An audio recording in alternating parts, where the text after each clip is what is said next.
Hello, my name is Josue Romero, and this is my final presentation. Currently, every aspiring and established administrator has had to participate in a principal preparation program, which will be noted as a PPP from here on out. Universities have been the primary entities responsible for the training of future leaders, but due to variances in outcomes, other entities have stepped in to try and fill the gap. With more than 67 programs in the state of Texas alone, some offered fully online, others at traditional four-year settings, and yet others at service regional centers and districts, there is a push for organizations to normalize these programs by providing tighter accountability measures. These accountability measures are the same ones that stemmed during the No Child Left Behind Act was increasing accountability across all schools. But before we move along this route, we need to consider options that are available to us before making such drastic changes. As we consider what would make an effective program for future leaders, we have to pay close attention that the different outcomes of PPPs have shown too many variances in the attainment of a principalship, sometimes based on gender and race. Additionally, many of these programs may rely on theory and do not provide opportunities for the application of these theories in actual practice. Modalities of programs have large implications as to the effectiveness of a PPP. These modalities can include items such as school rank, online schools, private versus public institutions, etc. Every single one of these provides varying opportunity, thus not creating the same effective outcome for all students participating in those PPPs. Of major importance in the creation of the principal preparation programs is the overwhelming simplification of programs that do not address the importance of leadership in different contexts.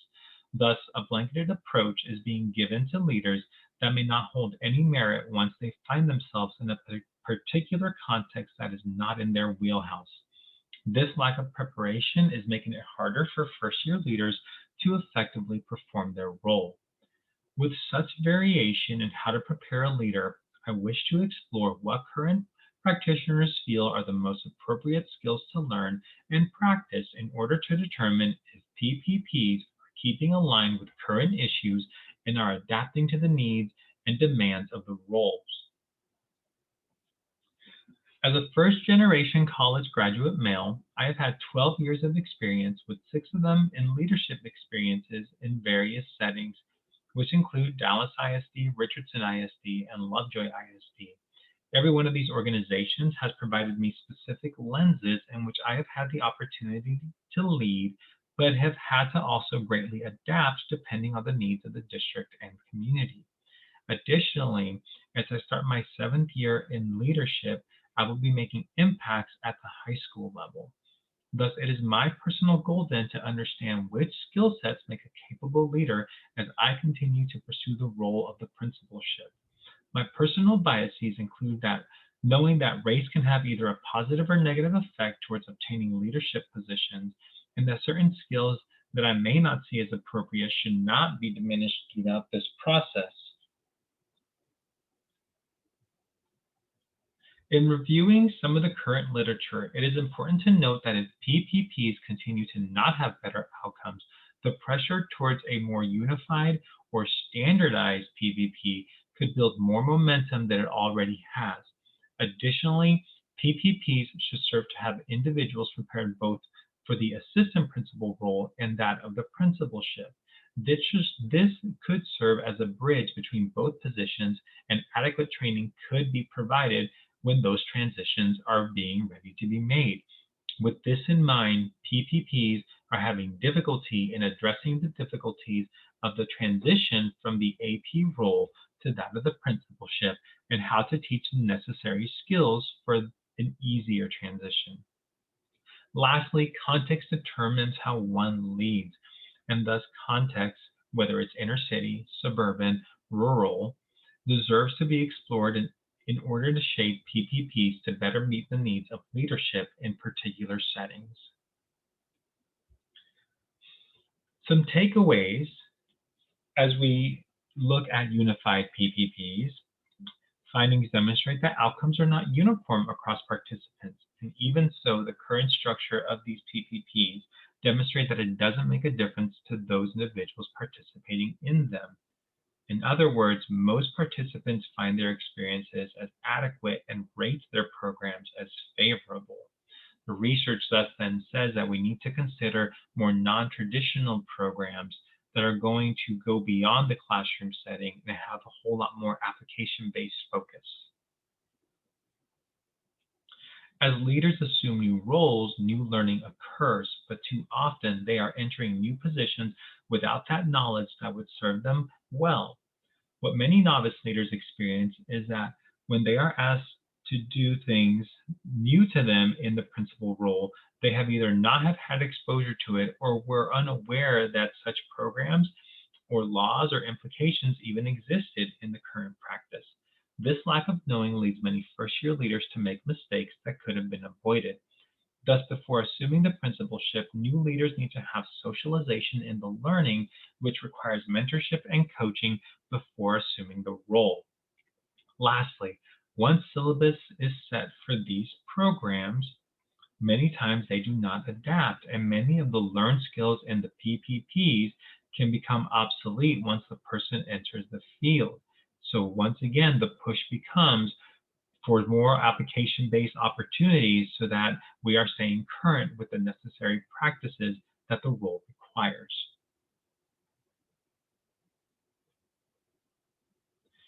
In determining the importance of context, many organizations have adopted PPPs to address the needs of the context in which educators lead and are providing opportunities for individuals to gain access to various leadership opportunities based on these contextual matters. This is leading to further exploration of collaboration between sites, districts, and principal preparation programs. So in observing the pressures that PPPs are facing, plus the challenges to best prepare future leaders, my research questions ask, how are district regional level preparation programs providing the necessary skill sets for aspiring leaders to be successful within the appropriate instructional context? And which necessary skills, as mentioned by current practitioners, could be adapted into PPPs? Theories that have been drawn from the literature so far include Fullen's change theory and adult learning theory. Although they each encapsulate specifics, a common thread that is addressed in both is that learning needs to occur in meaningful engagement and provide opportunities that replicate the work.